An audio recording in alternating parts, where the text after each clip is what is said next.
প্রিয় শিক্ষার্থী, যে করোনা ভাইরাসের কারণে তোমরা বাসায় আসো এবং তোমরা কেমন আছো, আশা করি ভালোই আছো। কিন্তু তোমরা যে আমাদের অনলাইনে ক্লাসগুলো, আসলে যে অনলাইনে ক্লাস এবং বাস্তবে ক্লাস অনেক পার্থক্য। তারপরে আমরা চেষ্টা করতেছি যে অনলাইনে ক্লাস নিয়ে তোমাদের সুন্দরভাবে কিছু দেওয়া। আমি আগে এই ম্যাট্রিক্সটা কিন্তু সম্পর্কে অনেক ধারণা দিচ্ছি, যে ম্যাট্রিক্সের ব্যবহার, ম্যাট্রিক্সের প্রকার ভেদ, কিন্তু প্রকার ভেদ আরও অনেক আছে। তার মধ্যে আমি কিছু বলেছি যে আমি ওই ক্লাসে আমার অবশ্যই আছে যে স্কেলার ম্যাট্রিক্স পর্যন্ত বলেছি। এবার আমাদের শিখব হচ্ছে একক ম্যাট্রিক্স বা আইডেন্টি ম্যাট্রিক্স। কি ম্যাট্রিক্স? একক ম্যাট্রিক্স অথবা আইডেন্টি ম্যাট্রিক্স। একক ম্যাট্রিক্সটা আসলে কী জিনিস? যে ম্যাট্রিক্সের যে কর্ণের উপাদানগুলো ওয়ান হবে, নির্দিষ্ট করা বলা আছে।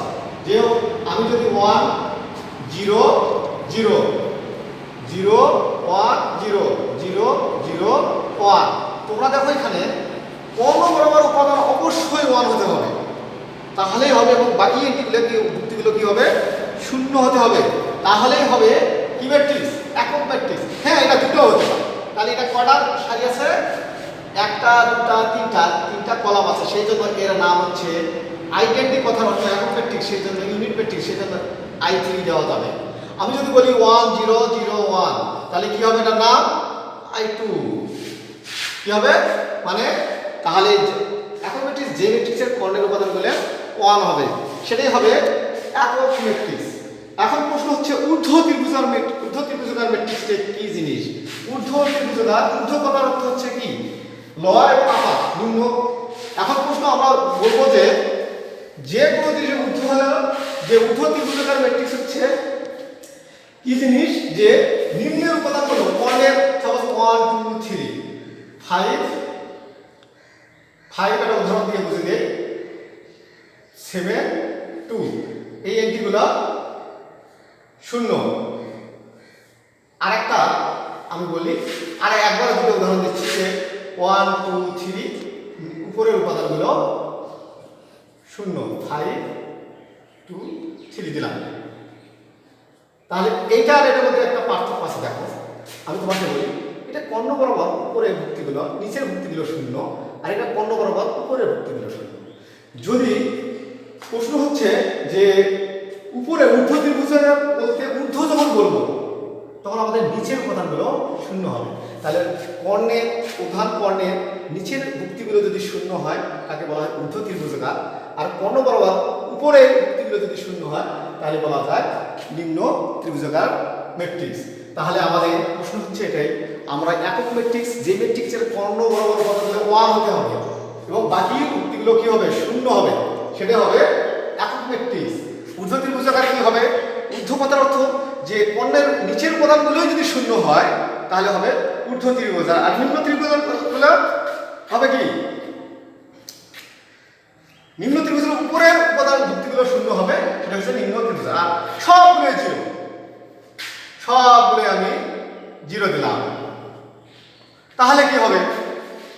সেটার নাম হচ্ছে শূন্য ম্যাট্রিক্স বা নাল ম্যাট্রিক্স। যে ম্যাট্রিক্সের প্রত্যেকটি ভুক্তি 0, তাকে বলা হয় শূন্য ম্যাট্রিক্স। এখন বহুল আমাদের যেটা সবচেয়ে গুরুত্বপূর্ণ জিনিস, যে জিনিসটা অঙ্কে করতে বারবার লাগবে, সাপোজ ট্রান্সপোজ ম্যাট্রিক্স। কি matrix? Transpose matrix. Transpose matrix এটা একটা উদাহরণ আগে দিচ্ছি। সাপোজ একটা ম্যাট্রিক্স 1 2 3 4 5 3 7 8 9 2 দিলাম। এটা কি সারি, আর এটা কি কলাম। আমি যদি এটাকে সারিটাকে কলামে রূপান্তরিত করলাম, 4 5, এই সারিটাকে কলামে রূপান্তর করলাম, আর এই সারিটাকে কলামে রূপান্তর করলাম, তাহলে কি দাঁড়াইলো? যে আমি বললাম এই সারিটাকে কলামে, তাহলে একটা ম্যাট্রিক্সকে সারি ম্যাট্রিক্সের যে কলামে রূপান্তরিত করা হয়, সেটাই হবে ট্রান্সপোজ ম্যাট্রিক্স। তাহলে সেটাকে অবশ্যই এটাকে প্রকাশ করতে হবে এর উপর ট্রান্সপোজ, এর উপর কি? তাহলে একটা ম্যাট্রিক্সকে সারিগুলোকে যদি কলামে রূপান্তরিত করা যায়, তাহলে কি হবে? রূপান্তরিত করলে সেটা হবে কি? Transpose matrix. Transpose matrix, transpose matrix এটা। তারপরে দেখা যাচ্ছে একটা প্রতিসম ম্যাট্রিক্স থাকবে, অপ্রতিসম ম্যাট্রিক্স থাকবে। তাহলে আমরা কি বলবো? Transpose matrix. ট্রান্সপোজ ম্যাট্রিক্স এটা। তারপরে দেখা যাচ্ছে একটা প্রতিসম ম্যাট্রিক্স থাকবে, অপ্রতিসম ম্যাট্রিক্স থাকবে। যদি প্রতিসম ম্যাট্রিক্স থাকে তাহলে আমি প্রতিসম ম্যাট্রিক্স যখনই বলবো যদি কোনো সংখ্যা এটি ইকুয়াল যদি এ লেখা যায় এর উপর ট্রান্সপাস করে যদি আবার একে করে দেয় এটাকে বলা হয় প্রতিসম ম্যাট্রিক্স। প্রতিসম ম্যাট্রিক্স বা সিমেট্রিক ম্যাট্রিক্স। যদি কোনো ম্যাট্রিক্সের উপর ট্রান্সপাস করে আবার ট্রান্সপোজ করে যদি আবার এটি ওই পূর্বেই ফিরে আসে তাহলে সেটা হচ্ছে প্রতিসম ম্যাট্রিক্স। আর যদি এর উপর ট্রান্সপোজ করে যদি মাইনাস এ হয় তাহলে সেটাকে বলা হয় অপ্রতিসম বা অপ্রতিসম ম্যাট্রিক্স বা কি বিপ্রতিসম। অপ্রতিসম না দিয়ে বিপ্রতিসম দেবা, বিপ্রতিসম ম্যাট্রিক্স বা সিমেট্রিক ম্যাট্রিক্স। আর এটা হচ্ছে স্কিউ সিমেট্রিক ম্যাট্রিক্স। তাহলে আমাদের এই তিনটা জিনিস হচ্ছে মেইন জিনিস। ট্রান্সপোজ ম্যাট্রিক্সটা কি? যে ম্যাট্রিক্সে সারিকে কলামে রূপান্তর করা যায় করে যে ম্যাট্রিক্সটা পাওয়া যায় সেটাই হচ্ছে ট্রান্সপোজ ম্যাট্রিক্স। আর যদি কোনো ম্যাট্রিক্সের উপর ট্রান্সপোজ করে যদি আবার এটাই পাওয়া যায় সেটা হচ্ছে প্রতিসম ম্যাট্রিক্স। আবার যদি এটির উপর এ মাইনাস এ করে সেটা হচ্ছে বিপরীতসম বা স্কিউ সিমেট্রিক ম্যাট্রিক্স। এখন প্রশ্ন হচ্ছে যে সমঘাতিক ম্যাট্রিক্স কি? সমঘাতিক ম্যাট্রিক্স বলা হবে আরো ম্যাট্রিক্স হচ্ছে সমঘাতিক ম্যাট্রিক্স। যে এ স্কয়ার ইকুয়াল যদি এ হয় এটাকে বলা হয় সমঘাতী ম্যাট্রিক্স। ম্যাট্রিক্স সমঘাতী ম্যাট্রিক্স। এটা কি বলা হয়? সমঘাতী matrix. A square equal A. আর যদি অবেদঘাতী ম্যাট্রিক্স কি? এ স্কয়ার ইকুয়াল আই হতে হবে, তাহলে এটা হবে অভেদঘাতী ম্যাট্রিক্স। অভেদঘাতী ম্যাট্রিক্স।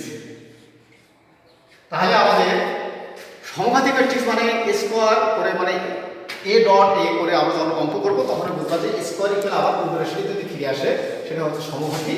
আবার স্কয়ার ইকুয়াল আই যদি হয়, আই মানে আই এর মান তো আমরা জানি যে আই এর মান 1 0 0 0 1 0 0 0 1, এটা হচ্ছে আই এর মান। এটা তো অঙ্কগুলো দেখেছি এটা 2 অর্ডার আছে না 3 অর্ডারের আছে। এখন প্রশ্ন হচ্ছে যে উপম্যাট্রিক্সে হচ্ছে যদি নিম্ন উপম্যাট্রিক্স হচ্ছে যে কোনো সারি বা কলামের ভুক্তিগুলো বাদ দিয়ে যে উপাদান ভুক্তিগুলো থাকবে সেটাই হচ্ছে উপম্যাট্রিক্স। তাহলে এরকম আরো অনেক ম্যাট্রিক্স আছে। Hermitian matrix. হার্মিশিয়ান ম্যাট্রিক্স হচ্ছে সাপোজ এটা এখন অবশ্য বলার ঠিক না, এটাকে যদি এটা করা যায় তাহলে সেটা হবে হার্মিশিয়ান ম্যাট্রিক্স। তাহলে আমাদের দেখা যাচ্ছে যে এই সংজ্ঞাগুলো আমাদের নেই। যে আবার বলতেছি যে প্রথমে বললাম যে একক ম্যাট্রিক্স সম্পর্কে বললাম। যে ম্যাট্রিক্স আমি আবার বললাম যে ম্যাট্রিক্সের মান কর্ণ বরাবর উপাদানগুলো এক তাকে বলা হয় একক ম্যাট্রিক্স। ঊর্ধ্ব ত্রিভুজাকার ম্যাট্রিক্স কর্ণ বরাবর উপরের উপাদানগুলো শূন্য যদি হয় তাহলে হচ্ছে নিম্ন ত্রিভুজাকার ম্যাট্রিক্স। যদি নিচের উপাদানগুলো কর্ণ নিচের উপাদানগুলো যদি শূন্য হয় তাহলে কি হবে? ঊর্ধ্ব ত্রিভুজাকার ম্যাট্রিক্স। তারপর হচ্ছে প্রতিটি উপাদানে যদি দেখা যায় ট্রান্সপোজ ম্যাট্রিক্স কি? যদি একটা সারিকে কলামে রূপান্তরিত করলে যে ম্যাট্রিক্সটা পাওয়া যায় সেটা হবে ট্রান্সপোজ ম্যাট্রিক্স। তারপরে দেখা যাচ্ছে সিমেট্রিক্স মানে প্রতিসম ম্যাট্রিক্সটা কি? যদি এর উপর ট্রান্সপাস করে যদি এই পাওয়া যায় সেটা হচ্ছে প্রতিসম ম্যাট্রিক্স।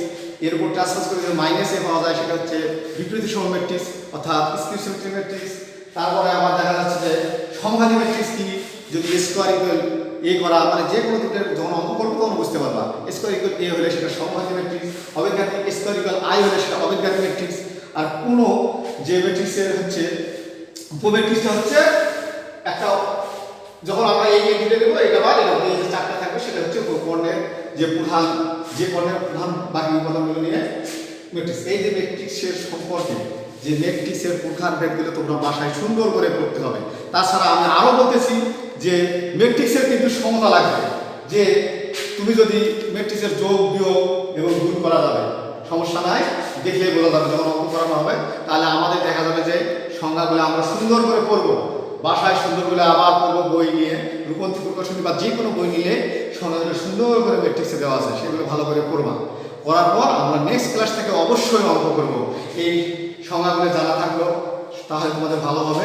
পরবর্তীতে আমরা অবশ্যই নেক্সট ক্লাসে আমি অঙ্ক করাবো, ম্যাট্রিক্সের অঙ্ক করাবো। এই অঙ্কগুলো করলে দেখবে যে সোজা অধ্যায়, খুব সুন্দর অধ্যায়। এই দেখা যাচ্ছে ম্যাট্রিক্স এবং নির্ণয় থেকে একটা প্রশ্ন 10 মার্কের সৃজনশীল প্রায় প্রতিবারেই আসে। সেই জন্য তোমরা সুন্দর করে এই সংজ্ঞাগুলো আগে পড়তে হবে। তাহলে এই আমাদের আজকে যে সংজ্ঞাগুলো করালাম তোমরা সবাই ভালোভাবে প্র্যাকটিস করবা এবং তোমরা সুন্দরভাবে বাসায় ভালোভাবে থাকবা, বাইরে বাইরে হবে না। এই করোনার সময় বাসায় বসে বসে পড়াশোনা করবা, তোমাদের অনেক সময় চলে গেছে, সেই জন্য তোমরা অবশ্যই করবা। ঠিক আছে, তোমরা ভালো থাকবে।